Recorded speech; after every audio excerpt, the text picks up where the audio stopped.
কোন কোন দেশের সাথে যুক্ত ভারত ছাড়া নেপাল, ভুটান, বার্মা, কাম্বোডিয়া থেকে শুরু করে হংকং থেকে হনুলুলু, আর বল কোন দেশ? আফগানিস্তান, উগান্ডা, তাসমানিয়া, ব্যাস, বাকি সব লিস্টে আছে। এই প্রত্যেকটা দেশ আমাকে সিটিজেনশিপ দেওয়ার জন্য আমার যেখানে সেখান দিয়ে ঘোরাঘুরি করছে। তোমার কোনো আইডিয়া আছে? শুধু তাই নয়, ক্যাবিনেটে প্রত্যেকদিন চিৎকার চেঁচামেচি হচ্ছে তার পেটেন্ট তৈরি করার জন্য কোন দেশ লাগবে। আমাকে আমাকে ক্ষমা করে দিন, ক্ষমা করে দিন, আমার ভুল হয়ে গেছে। আমি সরি সরি, প্লিজ প্লিজ ক্ষমা করে দিন। আচ্ছা বলছি, তুমি দুদিন আগে টাইম মেশিনে করে গিয়ে কি করবে? চশমা খুঁজবো। চশমা? তুমি চশমা পরো? রে, মুখ দিয়ে বেফাস কথা বেরিয়ে গেল, কি করে সামলাই এখন? আরে তুমি চশমা পরো কিনা মনে পড়ছে না তোমার? কোন চশমা বলো?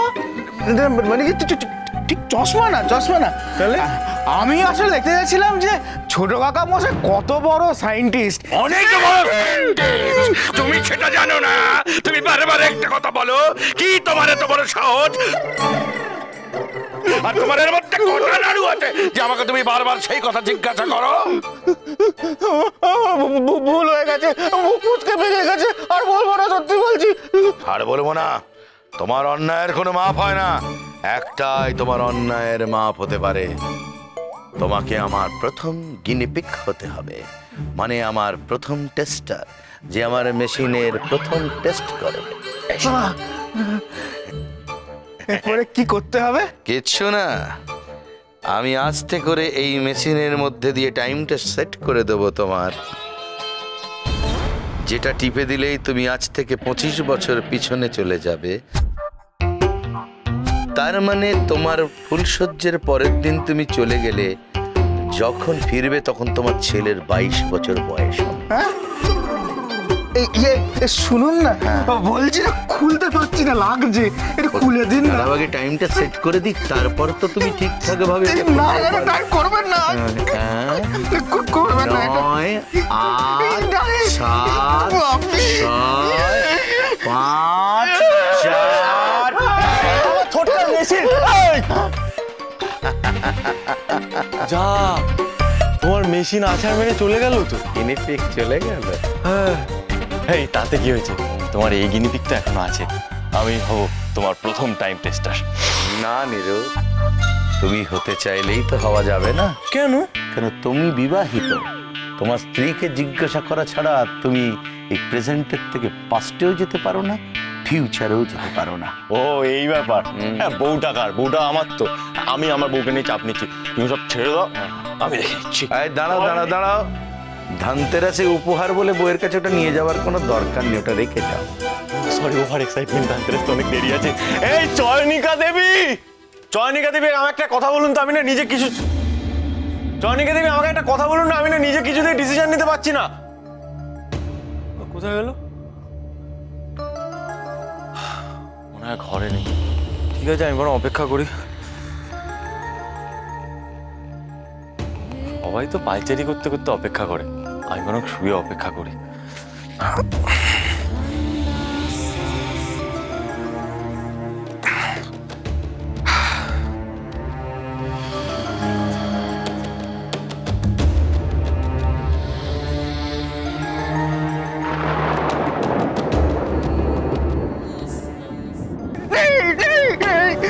কপাল কপাল কপাল, তো কপালটাই ফুটো মেঘনার, কপালটাই ফুটো। তো কুসুরের লেখা ছিল হাতের কাছে সব পাবি, কিন্তু সব ফসকে যাবে। ভগবান, তুমি আমাকে বউ দিলে, কিন্তু বলো খাওয়া আমার হলো না, হলো না, বলো খাওয়া। ভগবান, মেঘনাদ দাদা, ছি ছি ছি ছি ছি ছি ছি ছি, এত নীচ তুমি! কি কি হয়েছে দাদা, কি বলছো? তুমি পণ আশা করো? আরে পণ! এই একদম একদম ভালো সাজবে না। শোনো, তোমার ভদ্রতার মুখোশ খুলে গিয়েছে। হ্যাঁ, বিয়ের একটা দিনও ভালো করে কাটলো না, এর মধ্যেই তুমি। আপনি আপনি ভুল শুনছেন, ভুল শুনেছেন দাদা, ভুল শুনেছেন। ভুল শুনেছি? হ্যাঁ? নিজের কানকে আমায় অবিশ্বাস করতে হবে এখন? তা কেন করবেন? এই মাত্র তুমি বলছিলে না, হ্যাঁ, যে ভগবান আমায় সব দিল, কিন্তু বড়লোক হওয়া আমার হলো না। তা বলেছি, কিন্তু আমি সেইভাবে কিছু বলতে চাই। শোনো, যে কোনো ভাবে বললেই না ওই কথাটার ওই মানেটাই দাঁড়ায়। তোমার এত বড় সাহস হয় কি করে? হ্যাঁ, তুমি জানো না পণ দেওয়া নেওয়া দুটোই দণ্ডনীয় অপরাধ? মেঘনাদ, ছি ছি ছি, তুমি পণ চাইলে? ছি! যাচ্ছ? শোনো, তোমাকে না আমি জেল খাটিয়ে ছাড়বো। পরে খাটাবেন, ধরুন। বৌদি, বৌদি, ও চুনি যা গো, কোথায় গেলে তুমি? চুনি যা, ও চুনি যা। আরে কি হয়েছে দিদি যা, এত চিৎকার করছো কেন? চুনি যা, একটা খুব গুরুত্বপূর্ণ কথা বলার আছে তোমাকে, তুমি রাগ করবে না, বলো কি কথা সেটা তো বলো। বলছি তোমার দাদা আর মেঘনাথের মধ্যে না একটা ঝামেলা চলছে। ওদের মধ্যে ঝগড়া হচ্ছে কেন? কথাটা পাঁচকান হওয়ার আগে তোমাকে বলি, মেঘনাথ না এই বিয়েতে পণ আশা করেছিল।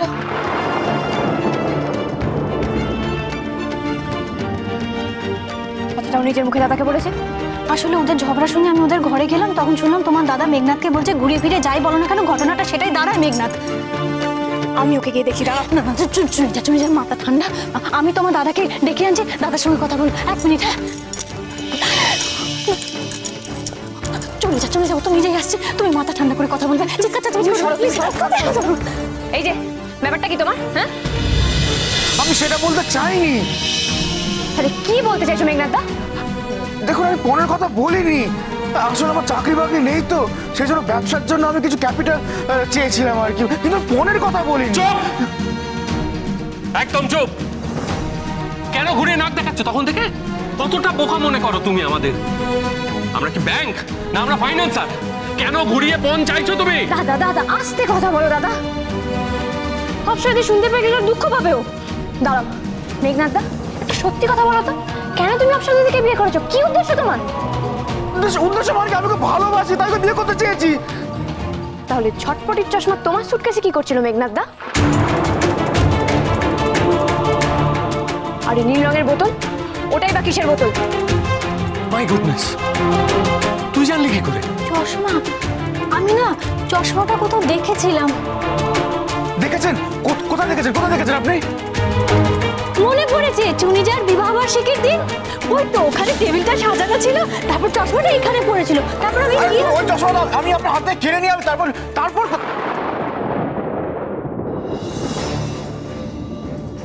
বাহ, হ্যাঁ দেখলে তো, সত্যি তাহলে বেশি দিন চাপা থাকে না। এবার ভালোই বলো তোমার উদ্দেশ্য কি ছিল? না মানে উদ্দেশ্য পরিষ্কার করে কথা বলো। না আসলে দেখুন, আমি ওই ভূতপুরীকে কবজা করে বড় লোক হতে চেয়েছিলাম, ওই বটুর মতন।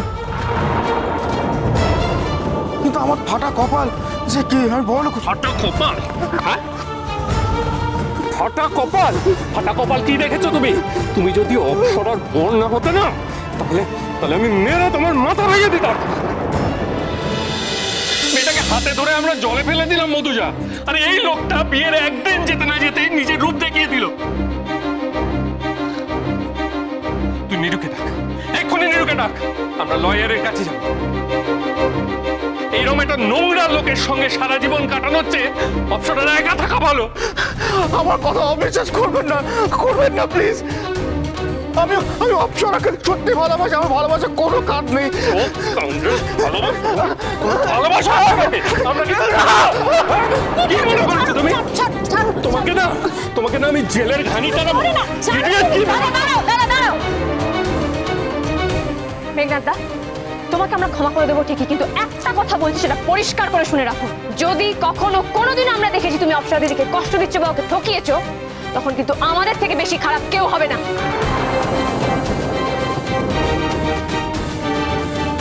যাও।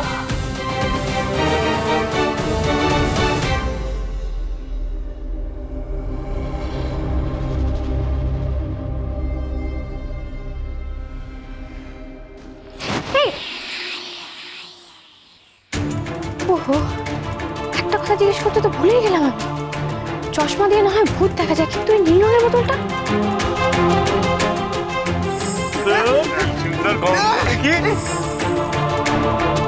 কি বাবা, তুমি কেন টিপছো? শরীর তো তোমার খারাপ, আমার মাথা টিপতে হবে না, আমি তোমার মাথা টিপে দিচ্ছি। ভাই, তার মানে ওই দিন আতরের শিশিতে আতরের বদলে ওই লিকুইড মেশানো ছিল। তাহলে কি ওটা দিয়ে মানুষ বশ করা যায়?